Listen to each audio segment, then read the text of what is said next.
Então, boa noite aí oficialmente. Vamos iniciar a nossa aula.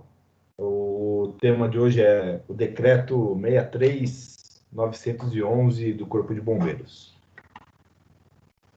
Vamos buscar o decreto aqui.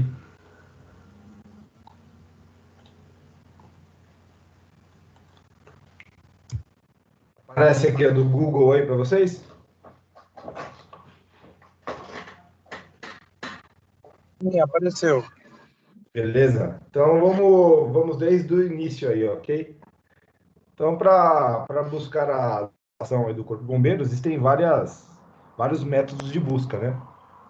O mais comum e mais óbvio aqui é Corpo de Bombeiros do Estado de São Paulo. Localizando o site do Corpo de Bombeiros, fazemos aqui o acesso. Ok? E eu vou explicar essa página aqui para os senhores. Então vamos lá. Primeiros itens aqui que nós vamos observar. Aqui a página, tem um seno, né? O mascote fica lá no Museu do Corpo de Bombeiros, que é no quartel da Vila Santa Cruz. Ok? Bom, vamos lá. Institucional. O que nós temos aqui na aba institucional? Tá? Então, organograma dos bombeiros, como o bombeiro está distribuído fisicamente no estado de São Paulo. Aplicativos. Tá? Então, existem alguns aplicativos aí que o bombeiro oferece, principalmente para quem trabalha na área. Tá? Então, tem aí alguns aplicativos para quem trabalha com AVCB, tem aplicativos para os bombeiros operacionais localizarem os hidrantes, né, durante uma ocorrência de incêndio. Então, tem alguns aplicativos aí. Bombeiros em números é a estatística sempre do ano anterior ao que estamos, né? Então, estamos em 2020, lá estará a estatística de 2019, tá? De uma forma bem simplificada. Do ano corrente só vai ser fechado em dezembro, né? Então, ali para meados aí da metade de janeiro, mais ou menos, é divulgado os números de 2020, ok?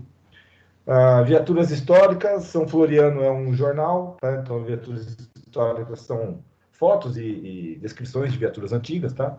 São Floriano é um jornal que é distribuído aí, tem uma periodicidade, se eu não me engano, uma vez aí a cada 15 dias, tá? E são matérias dedicadas aí à atividade do Corpo de Bombeiros. O Corpo de Bombeiros é a história, né? Então aqui é a história da corporação. A escola, então vai falar um pouco sobre a escola que existe lá em Franco da Rocha, então Escola Superior de Bombeiros. E por que escola superior? Porque o Corpo de Bombeiros exige que os seus candidatos, tanto a oficial quanto praça, para prestarem concurso, devem possuir ali o seu nível médio concluído, tá? Então, tanto a escola de soldados, a escola de sargentos e a escola de oficiais são tidas como curso superior. Então, você adquire uma graduação ao terminar esses cursos, tá? Depois, canção do Corpo de Bombeiros, né? Então, nós temos um hino. Museu do Corpo de Bombeiros, eu falo um pouco sobre a instalação. E vídeos institucionais são alguns vídeos que são divulgados aí para mostrar o serviço do Corpo de Bombeiros, né? As suas atividades. Segurança contra incêndio, que é o tema principal da aula, né? Então, utilidades, na parte de utilidades tem aí algumas dicas, alguns números de telefone, tá? Algumas informações para quem trabalha aí na segurança contra incêndio. A simulação de taxa, né? Poxa, eu preciso emitir o AVCB da minha empresa, preciso emitir aqui o AVCB do condomínio onde eu moro, né? Ou de um comércio que eu tenho, ou da empresa para a qual eu trabalho, né? E o meu empregador lá, por exemplo, perguntou: esse ano tem a renovação do AVCB, qual vai ser a nossa, né? Quanto que eu vou pagar de taxa de renovação do AVCB? Então, pelo um simulador, né, ele vai pedir algumas informações principalmente a área total do empreendimento, tá? E aí a gente consegue ter uma noção de quanto será a taxa de AVCB que nós pagaremos, tá? Legislação, daqui a pouco a gente entra nesse item, tá? Então, a legislação, eu posso consultar todas as legislações atuais e antigas do Corpo Bombeiro, né? E por que é interessante as atuais e as antigas, né? Porque as antigas também podem ser consultadas.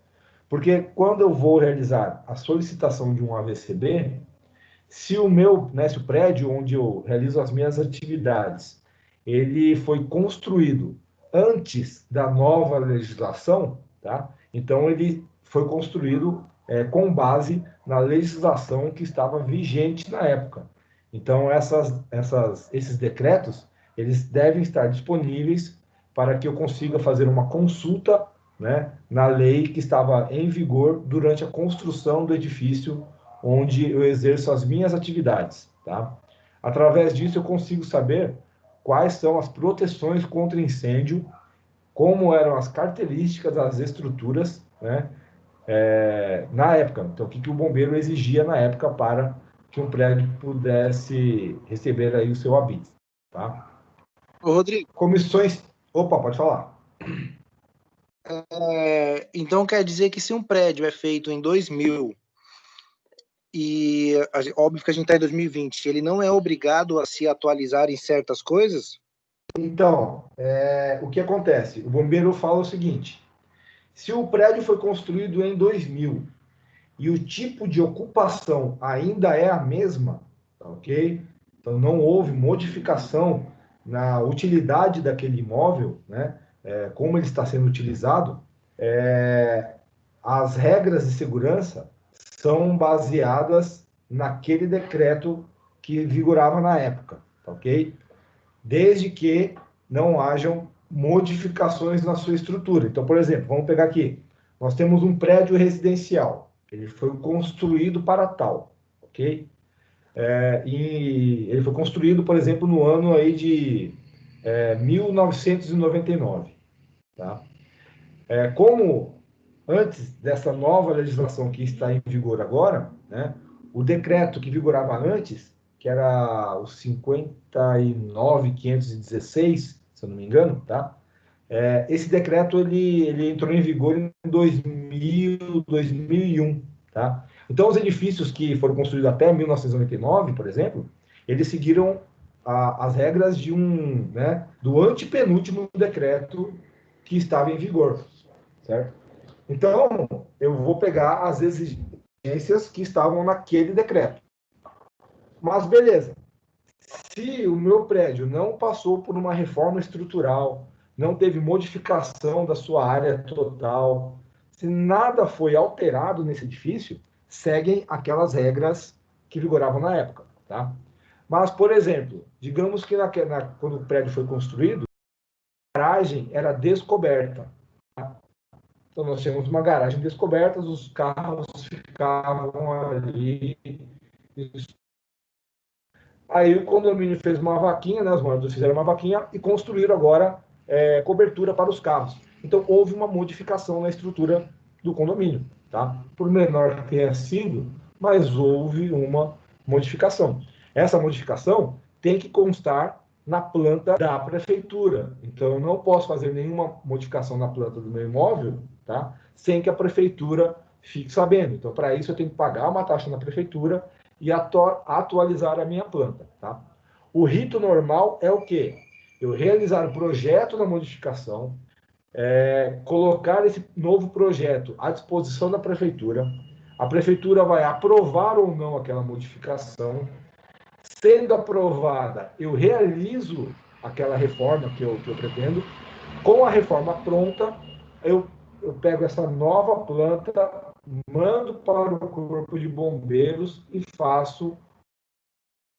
Então, as plantas devem sempre estar atualizadas. Eu não consigo atualizar um AVCB se a planta foi modificada, se o prédio teve uma modificação na sua estrutura e isso não consta na planta aprovada pela prefeitura. Beleza? Então, é isso. Mas, por exemplo, agora, nós construímos esse prédio residencial em 99, tá? Em 2005, por exemplo, esse prédio foi modificado, né? As pessoas saíram dos seus apartamentos e agora ele passou a ser um prédio comercial.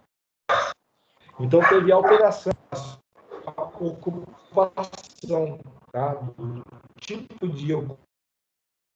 A partir daí, ele não pode mais seguir o decreto de 99. Ele tem que seguir o decreto que estava em vigor em... Aí, digamos que foi feito todos os trâmites e o prédio recebeu o seu AVCB. Então, ele tira o comércio e agora vai alugar para moradia. Então, novamente, estamos tendo o quê? Uma modificação da sua ocupação. Tá? Com isso, ele vai ter que atender o quê? As exigências do novo decreto, como se fosse um novo imóvel. Perfeito? Tranquilo? Entendido?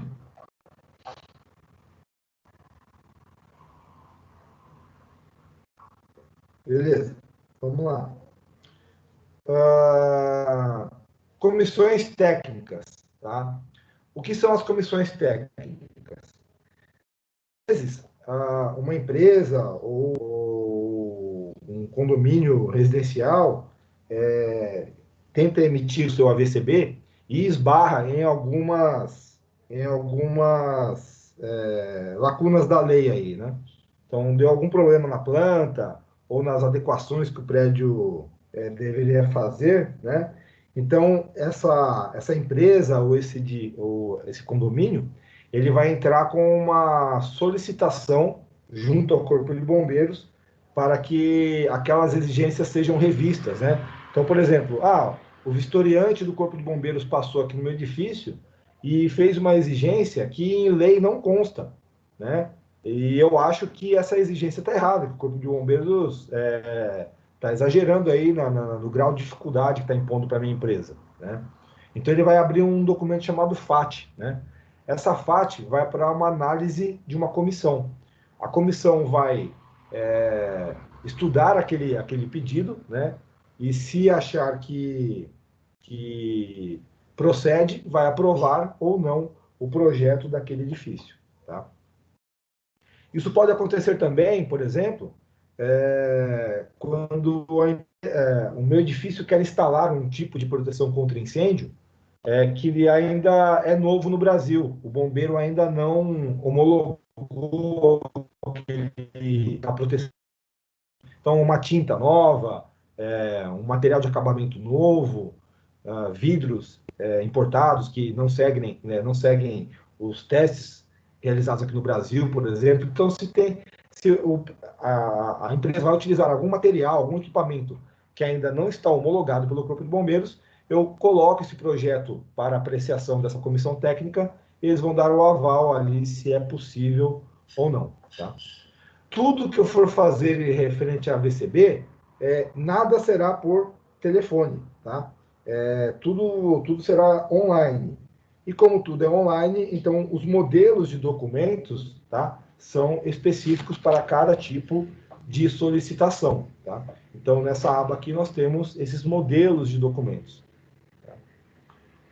Instruções para regularização. Pô, eu não sei nada sobre regularização de edificações. Como, né, qual é o começo, como eu procedo para conseguir o AVCB da minha edificação. Basta clicar nessa aba aqui que vai ter um tutorial ali que eu consigo obter essas informações. Tá? Perguntas frequentes. Então, são aquelas perguntas que estão no top 100 das paradas aí, né? As perguntas mais realizadas ficam à disposição aqui. Então, se eu tenho alguma dúvida, eu vou lá em perguntas frequentes. Por quê? Porque, às vezes, alguém já teve aquela mesma dúvida que eu estou tendo, fez a pergunta para o Corpo de Bombeiros e a resposta já está aí disponível, em fácil acesso. Eu não preciso mandar a minha pergunta para a comissão técnica e ficar aguardando aí 10, 20 dias úteis para a comissão responder a minha dúvida, ok? Então, algumas dessas dúvidas já foram sanadas, tá? Credenciamento. O que é o credenciamento? Todas as escolas, tá? Então, todas as escolas que ministram um curso de bombeiro civil, formação, ou seja, reciclagem, né? Elas devem ser cadastradas junto ao Corpo de Bombeiros. Aquele centro de treinamento que não é cadastrado junto ao Corpo de Bombeiros, tá? Ele não pode ministrar o curso de formação de bombeiros civis, não pode ministrar o curso, alguns cursos, como por exemplo, brigada de incêndio, tá? Então tem um rol aí de matérias que aquele centro de treinamento não pode ministrar, tá? Mas beleza, credenciei o meu centro de treinamento. Parou por aí? Também não. O instrutor que vai ministrar as aulas para esses bombeiros civis, tá? Eles devem ser cadastrados também, né? Então vamos a alguns exemplos aqui, tá? Vamos clicar em credenciamento, tá?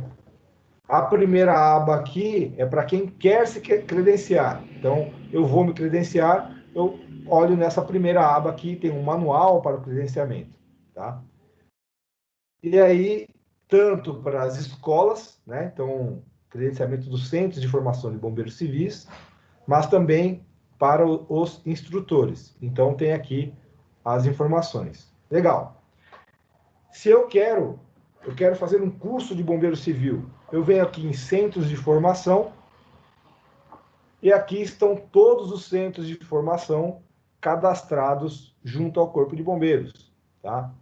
Então, o nome, a razão social, o nome da pessoa responsável, né? Então, por exemplo, aqui, ó, Maurício Vicente, ele é o responsável pela empresa. Aqui, ó, Horto Fire Bombeiros Civil, Centro de Formação e Reciclagem. Tem o endereço e a data em que expira o credenciamento dele, né? Tem uma validade e ele vai ter que renovar esse credenciamento. Perfeito? Então, essas são as escolas. Vamos voltar aqui. Eu posso pesquisar os instrutores, ok? Então eu quero saber se aquele cara que está ministrando aula para mim, né, se ele está cadastrado. Então, esses instrutores, tá? Notem que tem o nome da pessoa, aqui, se eu não me engano, é o CPF, né? E embaixo tem algumas siglas.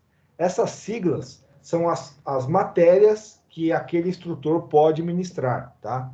Tô em dúvida quais são essas siglas. Tem uma tabelinha lá depois que a gente olha para saber quais matérias ele pode ministrar. Mas, por exemplo, algumas já está fácil aqui, ó. PCI, né? Proteção e Combate a Incêndio. PS, Primeiros Socorros, tá?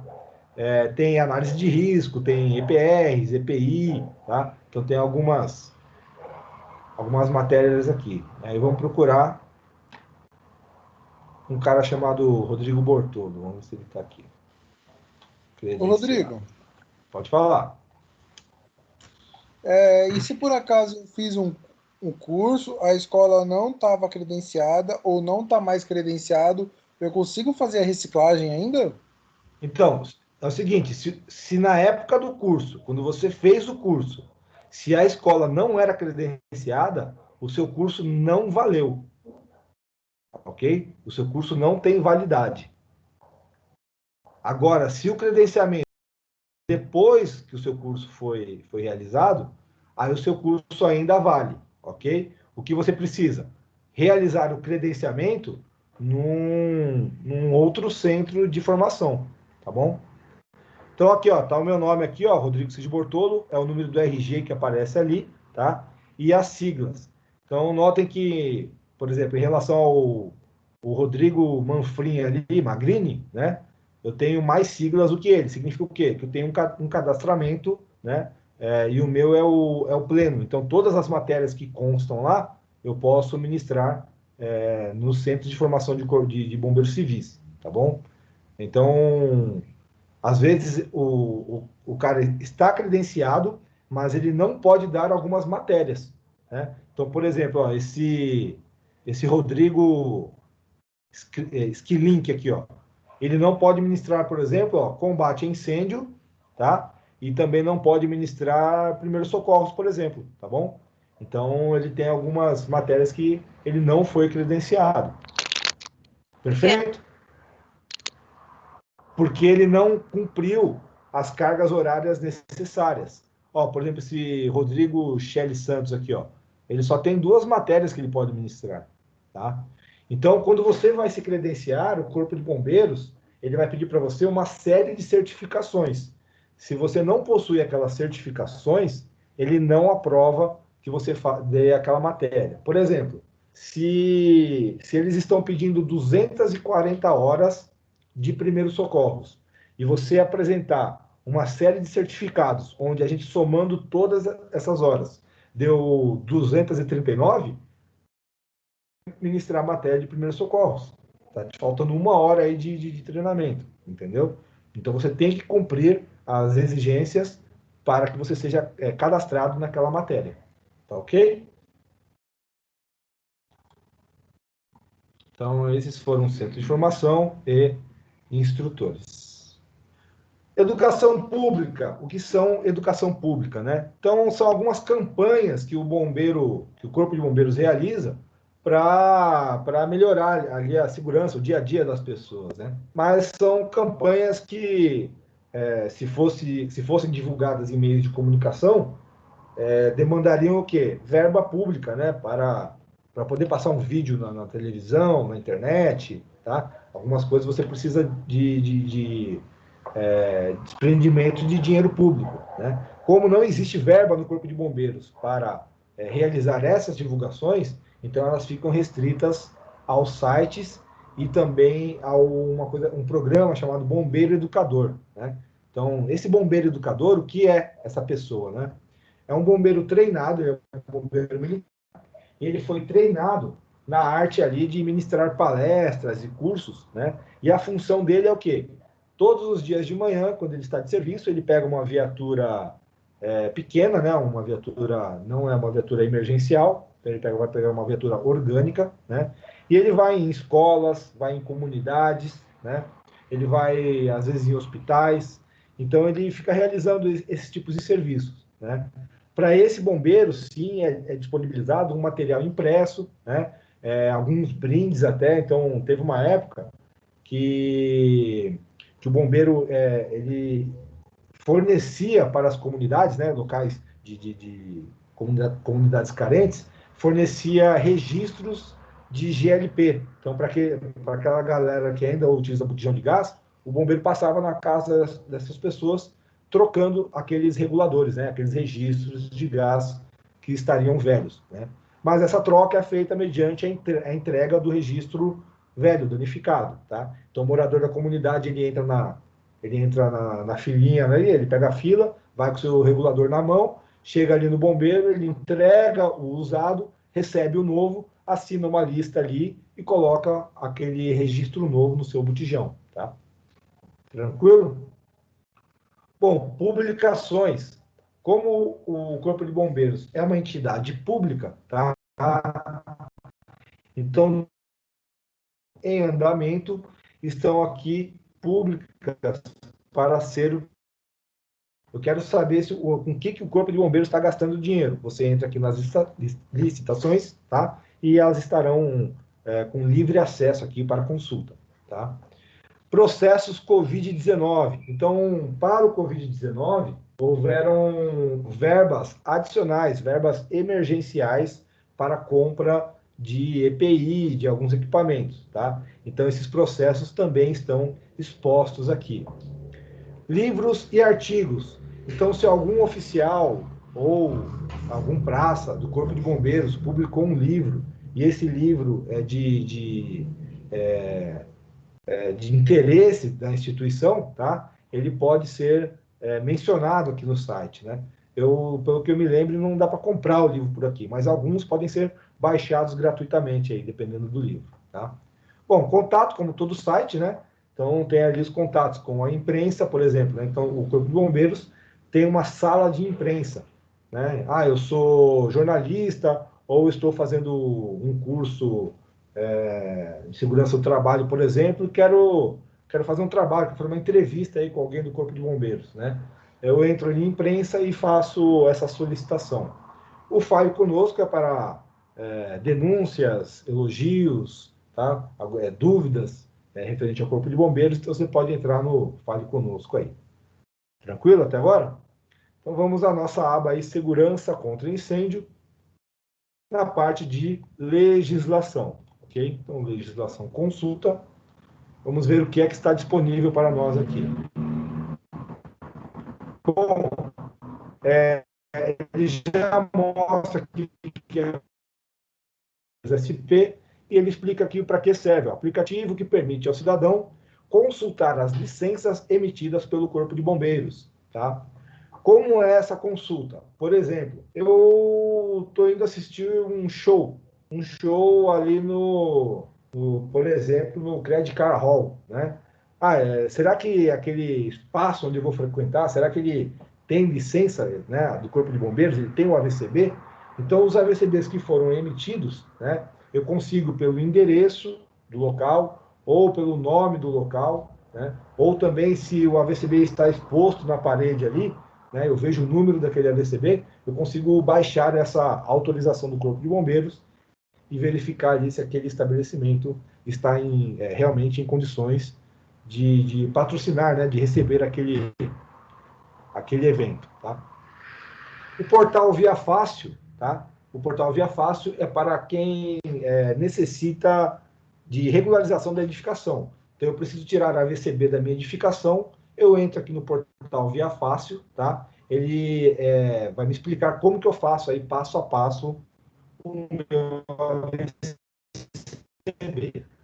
Bom, simulação para projeto técnico simplificado. Por que simplificado? Existem duas opções. Ou a minha edificação, ela vai precisar de um projeto técnico, ok? Que são edificações com uma área superior a 750 metros quadrados. Então, se for superior a 750 metros quadrados, a minha edificação precisa de um projeto técnico, tá? No que isso influi? É um projeto mais caro de ser elaborado, né? Ele vai precisar de uma quantidade maior de informações. Essas informações deverão, a maioria delas, possuir o quê? Um ART de um engenheiro, tá ok? Esse engenheiro que vai emitir as ARTs para o Corpo de Bombeiros, ele tem que ter especialização e experiência na área, tá? Senão aquela ART não tem validade, perfeito? Bom, para edificações que possuem menos que 750 metros quadrados, né? Então até 750 metros quadrados, será realizado o projeto técnico simplificado, tá? Que é um projeto técnico com menos informações, ele é mais, como o nome já diz, né? Ele é mais simples de ser elaborado, tá? E aí, o valor é o quê? Fixado para esse projeto técnico simplificado, é fixado em R$ 106,02. Tá? Como que eu calculo isso? Né? Se for acima de 750 metros quadrados, eu vou fazer o quê? 0,06 vezes a UFESP. Onde que eu pesquiso a UFESP? Tá? A UFESP eu posso pesquisar ali no Google. Então, vamos abrir uma nova aba. Colocar aqui valor UFESP 2020. Então, o valor da UFESP 2020 é R$ 27,61. Eu vou pegar esse valor aqui e vou fazer o quê? Vezes 0,06, tá? Por metro quadrado.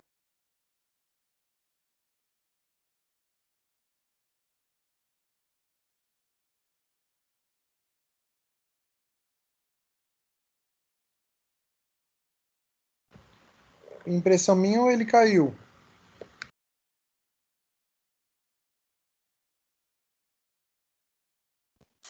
Caiu.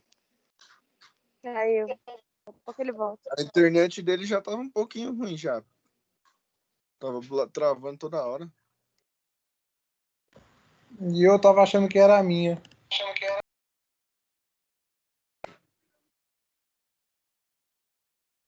Deixa eu tentar ligar pra ele aqui.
O doido nem atendeu.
A Eva nem conseguiu entrar. Agora só falta o Rodrigo.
Opa, estão me ouvindo aí? Voltei aqui. Aí, pô. Oh, foi. Oh, deu um bug aqui, velho. Então vamos voltar lá. Deixa eu abrir novamente aqui. Ô, não tá apagando a internet, não. Não, não foi a internet não, velho. O meu Note, cara, ele tá com um pequeno mau contato no carregador. E às vezes, se não ficar esperto aqui, ele desliga, cara. Foi o que aconteceu agora. Aí até ligar de novo essa carroça aqui, ele demora um pouquinho. Tá. Então, na formatura de vocês podem me dar um Note novo, né? tô dando nem pra mim. Tô ganhando dos outros.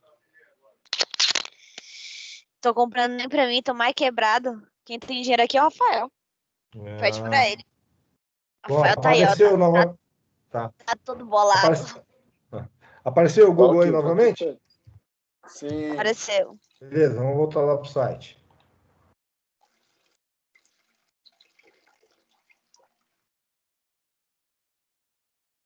Então, vamos agora, né, legislação. Voltando lá. Legislação.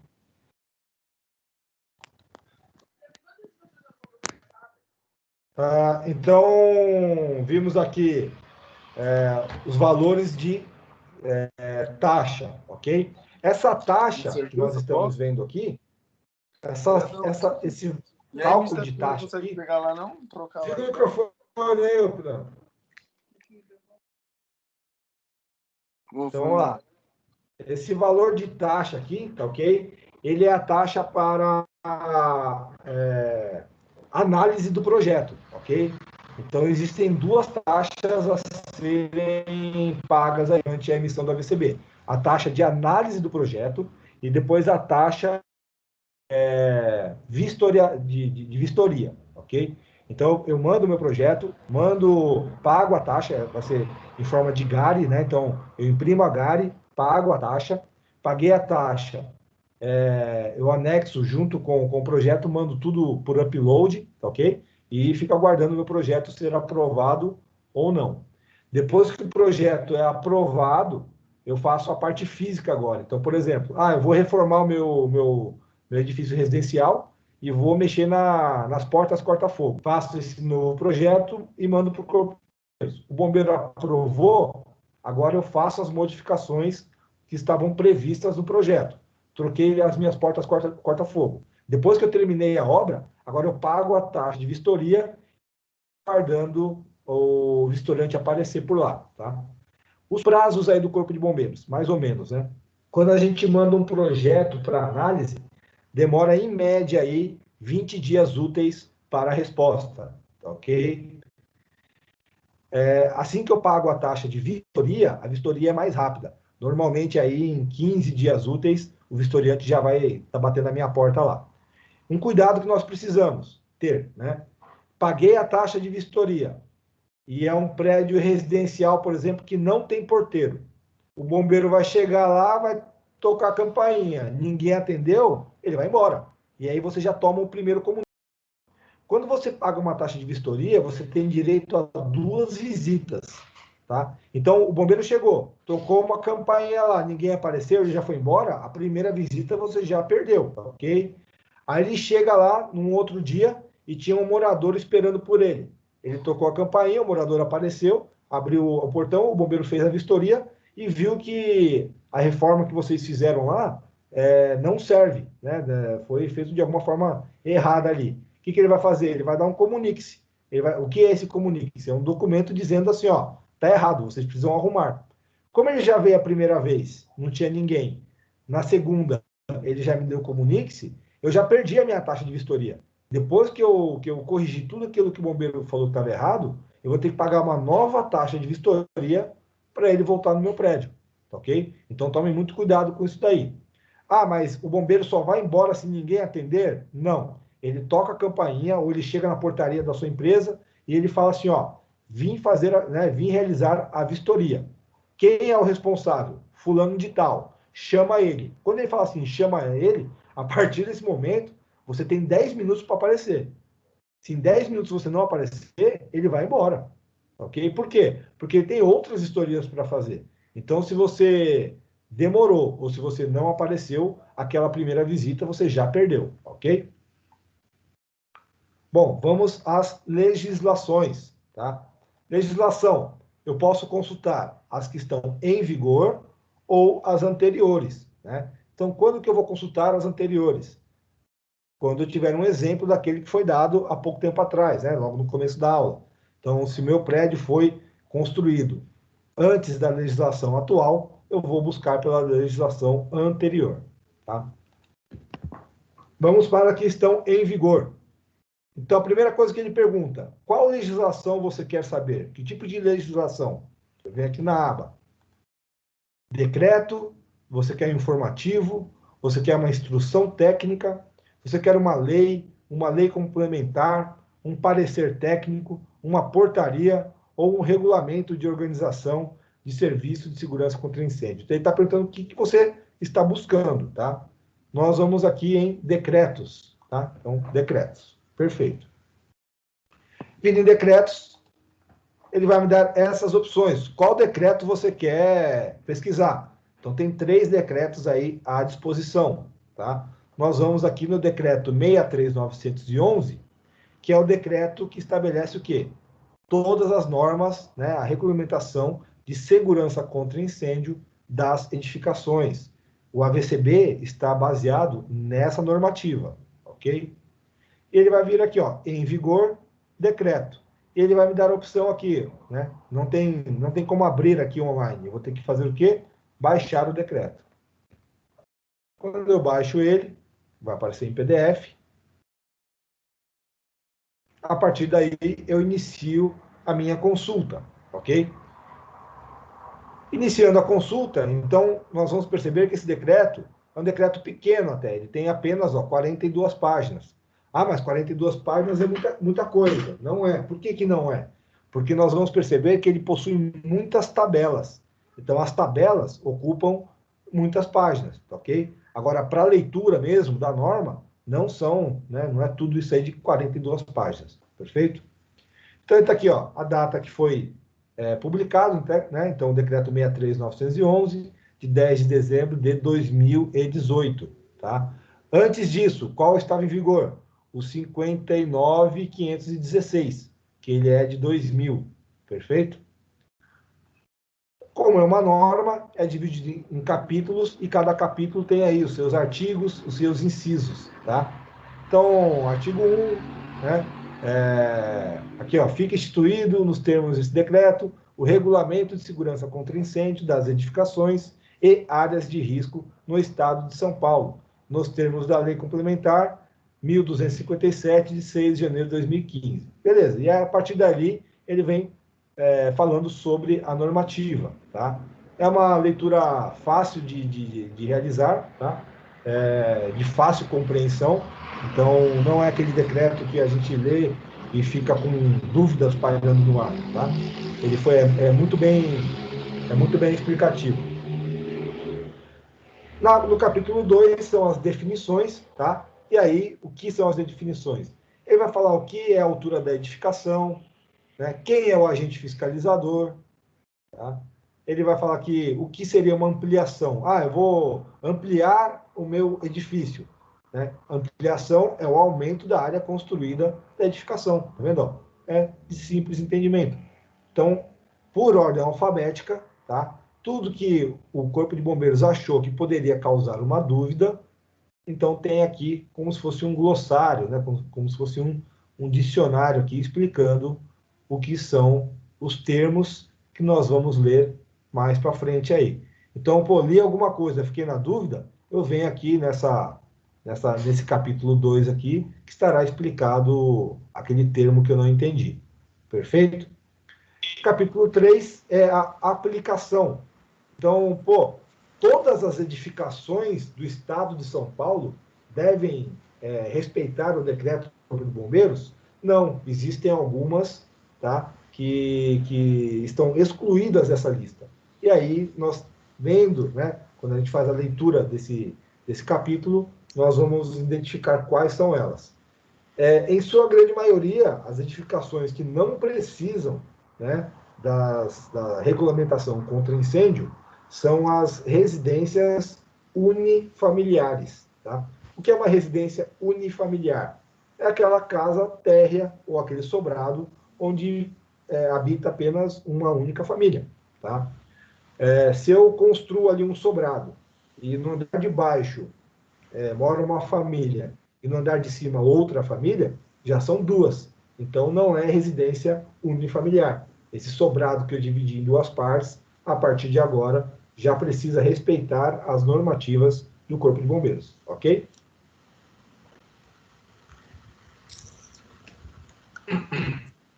Bom, capítulo 4 do Serviço de Segurança contra Incêndio. Né? Então, o Serviço de Segurança contra Incêndio é o setor responsável aí por análise de projeto, ok? Sobre aquelas demandas que as pessoas mandam, as dúvidas ali, são eles que vão formar as comissões para sanar aquelas dúvidas. Caso eu faça alguma consulta técnica, são eles que vão responder isso, tá? É o setor que vai analisar as plantas, que vai realizar as vistorias, e dentro de algum tempo aí, será o mesmo setor que vai aplicar as multas, tá? Então, o Corpo de Bombeiros, nessa nova normativa, tem o poder de aplicar multas nas edificações. Esse serviço ainda não está acontecendo. Por quê? Porque o bombeiro precisa ampliar o seu quadro de efetivo e treinar pessoas especializadas na aplicação dessas multas, ok? Para que não ocorra erro e esse erro não venha a prejudicar a instituição. Capítulo 5 do processo de segurança contra incêndio.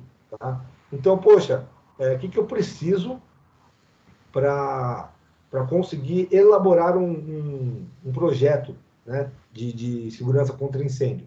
Então, se a gente perceber aí no artigo 7º,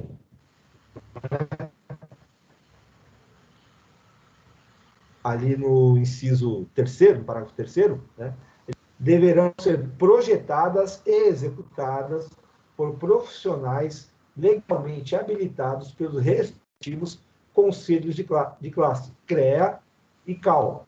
Tá? Então, o CREA são os engenheiros e o CAL são os arquitetos. Tá? Esses profissionais devem estar cadastrados junto ao Corpo de Bombeiros. Então, não basta o engenheiro possuir o seu CREA, ele tem que estar cadastrado junto ao Corpo de Bombeiros, senão, quando ele mandar o projeto para lá, ele não será analisado, ok? Das responsabilidades. Então, fala das responsabilidades do Corpo de Bombeiros, dos responsáveis pela edificação, tá? Então, cada um aí no seu quadrado, cada um com as suas demandas, tá? Vai falar agora da altura e área das edificações. Como que eu faço para calcular a altura do meu prédio? Né? Muitos responderiam, basta medir. Né? Ou então, se o meu pé direito é de 3 metros e eu tenho 10 andares, então 10 vezes 3, 30 metros. Não é assim que o bombeiro visualiza, ok? O bombeiro tem uma forma diferente de analisar a altura de uma edificação. Tá? Então, por exemplo, se o meu prédio é residencial e ele possui 10 andares, tá? Então, com esses 10 andares, né, eu tenho todos os andares habitados, o bombeiro quer saber o quê? A altura dessa edificação. E ele vai contar com qual é a altura do piso, então não é do teto, a altura do piso do último pavimento habitado. Tá? Então, se eu tenho um morador do primeiro até o 10º andar, né, o piso do 10º andar, vocês concordam comigo que está na mesma altura ali do teto do 9º andar? O piso do 10º, ele faz ali a divisória com o teto do 9º andar, correto? Correto. É esse piso do 10º andar que é contado como a altura da edificação. Então, não seriam 3 vezes 10. Nesse caso, seriam 3 vezes 9. Então, esse prédio não tem 30 metros de altura. Ele tem 27 metros de altura. Mas a casa do zelador, onde o zelador mora, é lá do lado da caixa d'água. Então, ele mora 2 andares acima de onde está o último apartamento até. Tem a casa de elevadores, tem a caixa d'água e o zelador mora lá. Opa, se eu tenho um cara morando lá, agora aquele piso é a altura do meu edifício. Tá ok? Então, é dessa forma que é feita a medição de altura. No que isso muda? Isso vai mudar quando a gente entrar na tabela para saber o quê? Quais são os tipos de proteção contra incêndio que a minha edificação precisa, tá? Bom, das medidas de segurança contra incêndio, tá? Aqui tem uma lista dos tipos de medidas de segurança que podem ser exigidos. Então, existem tabelas de ocupação, tabela de altura, tabela de carga de incêndio, a tabela da área construída, capacidade de lotação e riscos especiais, tá? No artigo 20 aqui, está falando dos tipos de exigências que o Corpo de Bombeiros pode fazer para você, né? Então, elevador de emergência, por exemplo, lá no item 7, né? No item 10, a brigada de incêndio, no item 11, bombeiro civil, tá? Então, notem aí que são 23 itens que podem ser cobrados da sua edificação. Do cumprimento das medidas de segurança contra incêndio, então, está falando como estabelecer essas medidas, né? Como que eu faço para implementar essas medidas. Das instalações temporárias.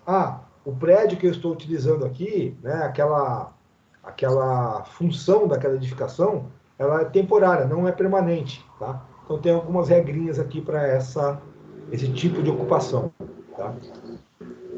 Da regularização empresarial, então está falando como que uma empresa tem que promover a regularização dos seus estabelecimentos, tá? Tem algumas instruções técnicas específicas para isso. A gente vai entender daqui a pouco como funcionam as instruções técnicas. Da fiscalização, como funcionará, né, a fiscalização do Corpo de Bombeiros, como que ele pode, inclusive, te multar se você cometer alguma infração, né, se você não respeitar essa legislação, tá? Então, mais para frente aqui tem um modelo do cálculo de multa que poderá ser aplicado à sua edificação. Obviamente que não é na primeira visita ali que você já vai tomar uma multa, tá? Então, você começa com uma advertência e com essa advertência, lógico, se a infração for média ou baixa, né? Então, você recebe a advertência e tem um prazo aí para cumprir o que o bombeiro mandou. Se você não regularizar, aí sim vem a multa, ok?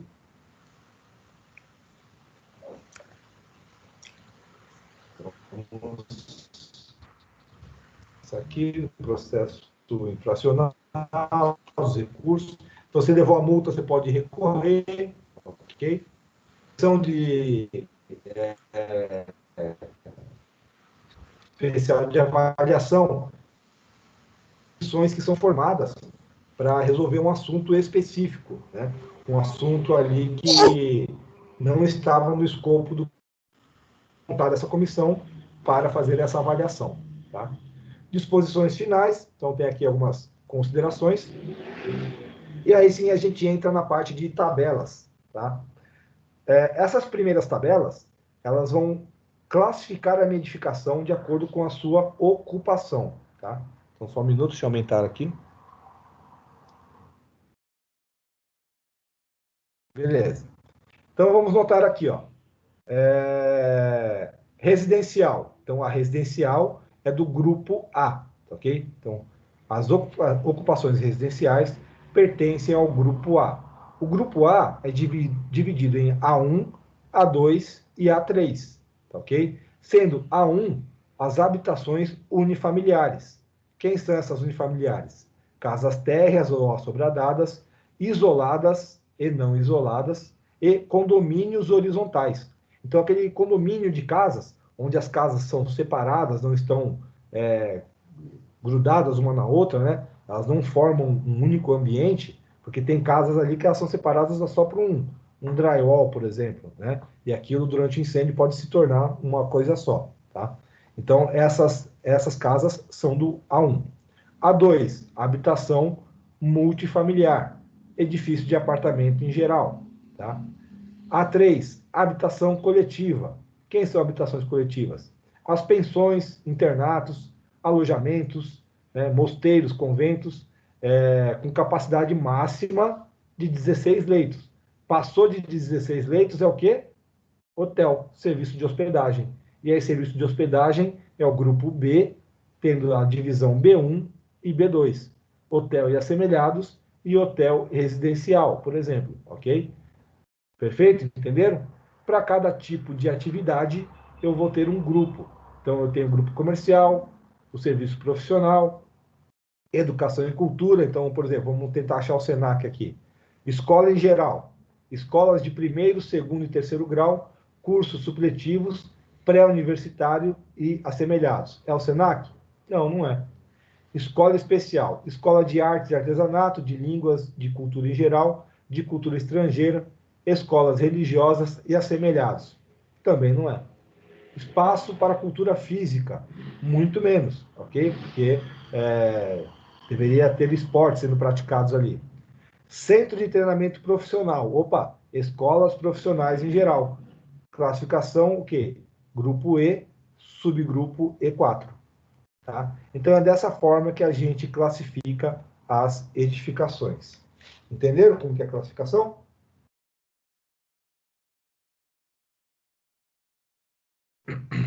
Sim. Perfeito. Tabela 2, classificação das edificações quanto à altura. Então, eu não preciso saber somente qual é o tipo de ocupação. Eu preciso saber também o quê? Qual que é a altura daquela edificação. O pavimento. Notem que não fala da altura desse pavimento. Por exemplo, é um único pavimento, mas o meu pé direito tem 20 metros de altura. O meu telhado tem 20 metros de altura. Tem um galpão horizontal, ok? Não tem outros pavimentos, somente o pavimento térreo, mas o meu telhado está a 20 metros de altura. Qual que é a altura dessa edificação para o Corpo de Bombeiros? Acho que é o piso só. Então, lembra que eu falei que o bombeiro está preocupado com o último pavimento habitado? Se o Sim. meu galpão é térreo, ele tem um pé direito de 20 metros, mas ele não tem outros andares, então a altura desse edifício para o Corpo de Bombeiros é 0. Isso mesmo. Entendeu? Perfeito. Edificação baixa, tipo 2, altura menor ou igual a 6 metros. Edificação 3, entre 6 metros e 12 metros. A 4, edificação de média altura, de 12 a 23 metros. Classificação 5, edificação mediamente alta, tá? De 23 a 30 metros. E as edificações altas acima de 30 metros. Tá? Então, esse acima de 30 metros, lembrem, é o quê? É o telhado? Não. É o último piso habitado. Isso significa que esse edifício, se eu estou contando 30 metros aqui, obviamente ele tem mais do que isso. E por que para o Corpo de Bombeiros, essa altura, edificação acima de 30 metros, já é considerada uma edificação alta? E aí? Olha, não sei, de verdade. Vamos lá. A maior escada que nós temos, a maior viatura com escada que nós temos, a escada dela tem 44 metros de altura. Mas isso se eu colocar a escada num ângulo de 90 graus. Só que se eu colocar a escada no ângulo de 90 graus, ela não encosta na fachada do prédio. Eu tenho que angular essa escada. Quando eu faço, quando eu coloco ali a 75 graus, 80 graus, essa escada ela tem 44 metros de comprimento, mas a altura dela não dá 44. Então, o bombeiro está pensando nisso daí. A minha maior escada atingiria um patamar até 30 metros de altura. Ok? Para fazer o quê? Resgate de pessoas durante o incêndio. Tranquilo? Classificação das edificações e áreas de risco quanto à carga de incêndio. A carga de incêndio, tá, de um edifício pode ser baixo, médio ou alto. Tá? O bombeiro não faz classificação de risco baseado no KNAI da empresa. O KNAI da empresa não importa para o Corpo de Bombeiros. O que importa é o quê? Quanto de material inflamável tem lá dentro. É com isso que o bombeiro está preocupado. Tá? Então, eu tenho uma empresa de celulose de um lado e uma empresa de produtos químicos do outro. Qual que tem maior potencial de risco? Depende do quanto de material tem lá dentro. Digamos que a indústria de celulose tem 2.000 megajoules de papel lá dentro. E a indústria química tem até 250 megajoules. Teoricamente, quando a gente olha para o KNAI da empresa, a indústria química teria um risco maior. ok? Mas para o bombeiro não é assim que é visto. É visto o quê? O potencial risco de incêndio daquela empresa. Né? Se aquela empresa, né, se ocorrer um acidente de incêndio ali, quanto calor vai ser gerado lá dentro, tá bom? Então é isso com que o Corpo de Bombeiros está preocupado. Como que eu faço para realizar esse cálculo de carga de incêndio? Existe um anexo, né, no decreto, e nesse anexo vai ter uma tabela dos materiais que podem estar lá dentro. Então, por exemplo, na tabela tem lá cadeira de escritório, 5 joules, mesa de escritório, 20 joules, computador de mesa, 10 joules. Então, eu vou pegando essa tabela e vou multiplicando pela quantidade de móveis que eu tenho na minha edificação. Por exemplo, numa sala de aula, mesa de professor, 50 joules. Cadeira de escritório, que é a cadeira do professor, por exemplo, é uma cadeira diferenciada lá. Tem a quantidade de joules. Aí, por exemplo, mas é uma mesa de professor e uma cadeira de professor. Só que aí eu tenho 30 cadeiras escolares. Opa, então cadeira escolar tem lá, por exemplo, 5 joules. Eu vou fazer o quê? A multiplicação desse valor para saber quanto dentro daquela sala de aula tem de carga de incêndio. E aí eu vou realizando o somatório de todos os setores da minha empresa até chegar no valor final. Quando chegar no valor final, eu vou comparar ele com essa tabela, tá? Para saber quanto de carga de incêndio tem a minha empresa. Se por um acaso um produto, uma matéria-prima, um móvel que eu tenho lá dentro não estiver constante naquela tabela, eu tenho duas opções agora. Eu posso fazer por paridade, né? Então, por exemplo, eu tenho uma cadeira aqui, mas ela não se enquadra nas cadeiras que estão descritas aqui na tabela. Eu vou ver com qual essa cadeira se parece mais. Então, essa cadeira que eu tenho, então, por exemplo, eu tenho uma cadeira para jogos de videogame na minha casa. Só que não está na lista essa cadeira para jogos de videogame. Mas eu achei ali uma cadeira de escritório. Então, se eu comparar uma cadeira para jogos de videogame com uma carteira escolar e com uma carteira de escritório, com qual que ela se assemelha mais? Com a cadeira de escritório, perfeito? E ali eu enquadro ela naquela categoria. Se mesmo assim, né, eu não achar a paridade daquele móvel ou daquele produto, eu vou ter que realizar um teste de laboratório e ter uma certificação, vou precisar de um laudo, dizendo qual que é a carga de incêndio daquele material. Perfeito? E aí eu faço o cálculo de incêndio da minha empresa. Esse cálculo, ele depende da ART de um engenheiro, tá ok? Então está atrelado ao serviço de engenharia. Exigências para edificações existentes. Então, comecei a ler o decreto e eu percebi que a minha edificação é mais antiga que o decreto. O que eu faço agora? Então, a tabela 4 está dizendo o seguinte, que eu vou ter que procurar a legislação, né, anterior, e aí está falando o seguinte aqui, consulte, né, conforme a instrução técnica 43. Então, eu vou consultar essa instrução técnica, tá? Lá, 43, estarão as exigências aí que eu vou ter que cumprir, né? O grau mínimo de segurança que eu vou ter que cumprir. Na tabela 5, temos as edificações aqui, menor ou igual a 750 metros quadrados. Então, lembra aquele primeiro exemplo que ele deu para cálculo de né?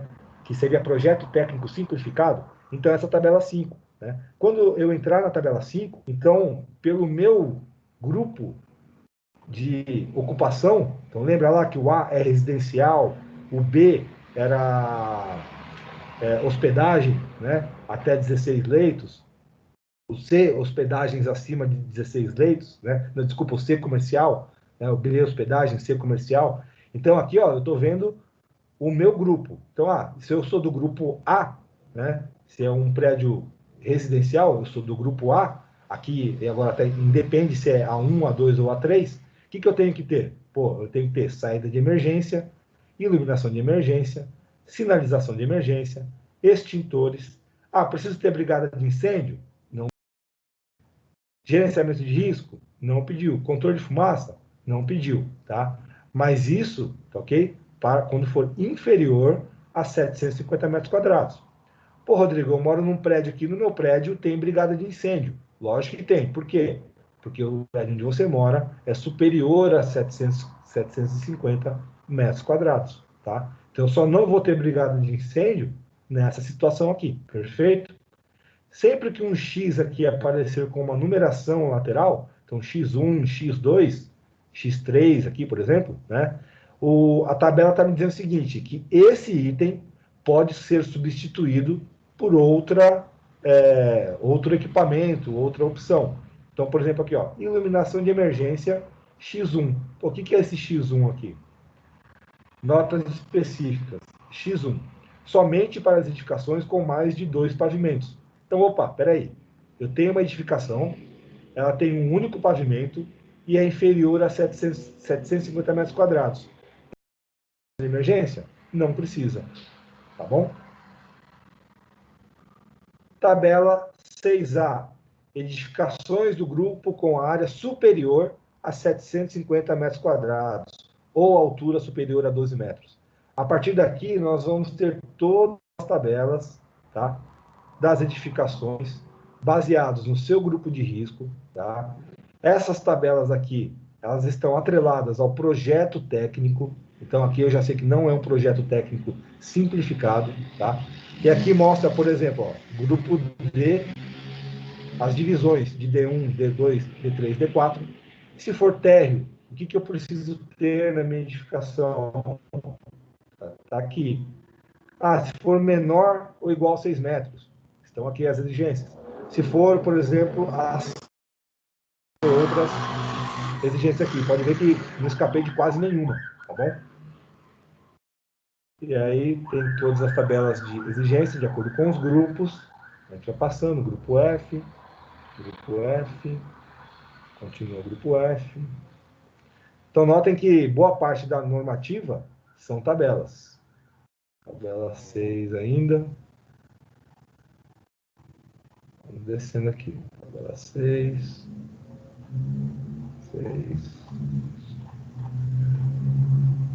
Tabela 6L. 6M. 6M3. Tabela 7. Exigências adicionais para ocupações em subsolos diferentes de estacionamento. Então, vamos lá. Se o meu prédio tem subsolo, mas ele é apenas estacionamento, não haverão exigências adicionais. Mas se lá no meu subsolo eu tenho uma oficina funcionando e eu tenho funcionários ali, ou eu tenho uma sala de descanso dos meus funcionários, qualquer compartimento que seja habitado, tá? Aí eu vou ter algumas exigências típicas aqui. Então, ó, se for um depósito, tá? Se for um ambiente dividido aqui, ó, por exemplo, chuveiro automático, resposta, depósito, e está dando os exemplos aqui. Depósito. Então, pela área, tá? Dentro do subsolo, ele está falando outras ocupações, são as divisões F, né? O que é uma divisão F? Eu tenho que ir lá na tabelinha da subclasse F para saber do que ele está falando, tá? Eu olho essa sigla aqui e eu já sei que eu tenho que ter o quê? Esses equipamentos para mais, tá? Então, isso somente para subsolos diferentes de estacionamento, ok? Anexo B. O anexo B está falando assim, ó, se você cometeu alguma infração, tá? Nós vamos te multar. Como que é a multa? Aí ele vai dar os exemplos aqui. Ele vai dar o tipo de irregularidade que você cometeu, né? Então, o tipo de irregularidade que você cometeu. Então, por exemplo, aqui, ó, isolamento de risco deficiente, compartimentação deficiente, saída de emergência deficiente. O que é isso? A sua edificação tem, mas ela está o quê? Fora do padrão, tá? Ela não atinge o objetivo estabelecido. Então, o deficiente, tá? Significa que existe, mas não comporta ali o objetivo estabelecido. Infrações médias, né? Então, essa primeira tabela, ó, são as infrações leves. Infrações médias, tá? Eu tenho o equipamento, mas ele não funciona, tá? Então, na primeira tabela, eu tenho equipamento, mas ele não atende todas as necessidades. Na segunda tabela, infrações médias, eu tenho o equipamento, mas ele não funciona. Então, por exemplo, um alarme de incêndio que não funciona, um extintor que estava despressurizado, tá? Iluminação de emergência que não acende, tá? Então, ele está lá, mas não funciona. Infrações graves. Eu deveria ter o procedimento, né? Eu deveria ter ali o meu equipamento, mas não tem. Então, notem que ele tem aqui o quê? Inexistente, tá? Então, no primeiro é deficiente, no segundo é inoperante, no terceiro é inexistente, tá? E ali eu tenho agora o quê? As infrações gravíssimas, tá? Quais são as gravíssimas? Existem 4 aqui. Então, realização de evento temporário sem a devida licença do Corpo de Bombeiros. Então, por exemplo, o pancadão aí do seu bairro pediu autorização do Corpo de Bombeiros? Não. Então, aqui, ó, realização de evento temporário sem a devida licença do Corpo de Bombeiros. Armazenamento, comércio ou manipulação de explosivos em desconformidade com a legislação, tá? Então, aqui pode até ser uma empresa cadastrada para trabalhar com explosivos, mas se ele armazenou de uma forma fora do que está na legislação, ele já está numa infração gravíssima, tá? Ou, por exemplo, uma pessoa que abre um comércio de fogos de artifício dentro da residência dela, tá? E mantém a residência cadastrada como tal, né? Sem cadastrar aquele local como um comércio, tá bom? Ele está o quê? Em desconformidade com a legislação, tá? Local destinado à reunião de público com lotação acima do permitido. Então, as casas de balada aí, né? Então, você vai numa balada, será que o segurança lá na frente, ele fica contando quantas pessoas entram e a hora que dá o limite ele barra a entrada da galera ou continua entrando, né? Então, vamos pegar aí como exemplo o acidente ali esqueci o nome da cidade agora, da Boate Kiss, né? Da Boate Kiss, tá? Então, estava acima do permitido. Local destinado à reunião de público com saída de emergência insuficiente, obstruída ou trancada. Olha aí, outra infração que aconteceu na Boate Kiss. Então, 2 coisas aconteceram ao mesmo tempo lá. Lotação acima e saída de emergência trancada, né? Para quem lembra da história, tinha uma porta de emergência ali, estava com um cadeado, né? As pessoas não conseguiam passar por ela. Tranquilo? Baseado nessas infrações, existe aqui a fórmula da multa. Então, como que eu vou calcular essa multa? Toda infração leve que eu encontrar, eu vou fazer a infração leve vezes 2,5.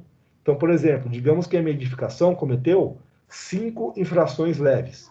Então, dentro do parênteses aqui, eu vou ter 2,5 vezes 5, tá? Mais, digamos que eu tenha 2 infrações médias, 3,5 vezes 2. Mais 5 vezes, né, aqui são as infrações graves, 5 vezes, por exemplo, 2 infrações graves ali. E aí mais os 7, que são as infrações gravíssimas, tá? Tudo isso vezes o R, vezes o K, vezes a UFESP, tá? O que é o R? Vamos ali na legendinha. R é a minha carga de incêndio. Então, digamos que eu tenho uma carga de incêndio alta, tá? Eu vou pegar aqui, ó, 1,2. Então, eu vou vir aqui na fórmula. Então, eu vou pegar todo esse resultado aqui, fazer vezes 1,2. Achei o resultado, agora eu vou fazer o quê? Vezes K, tá? Vamos buscar aqui o K. O que é esse K? O K é a área da minha edificação, tá? Digamos que a minha edificação tenha 1.000 metros quadrados. Opa, 1.000 está aqui, ó, entre 750, menor que 1.500.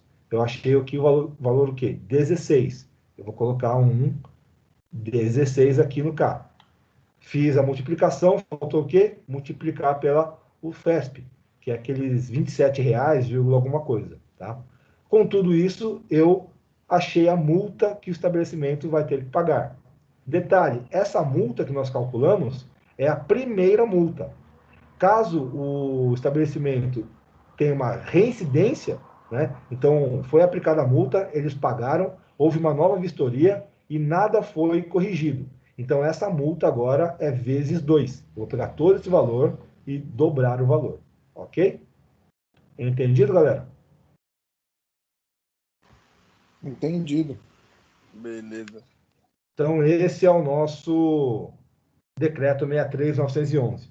Amanhã não, na próxima aula, a gente fala sobre as instruções técnicas. Maravilha? Tranquilo. Tranquilo. Então é isso aí. Bom descanso a todos e até a próxima aula. Igualmente. Tchau, tchau.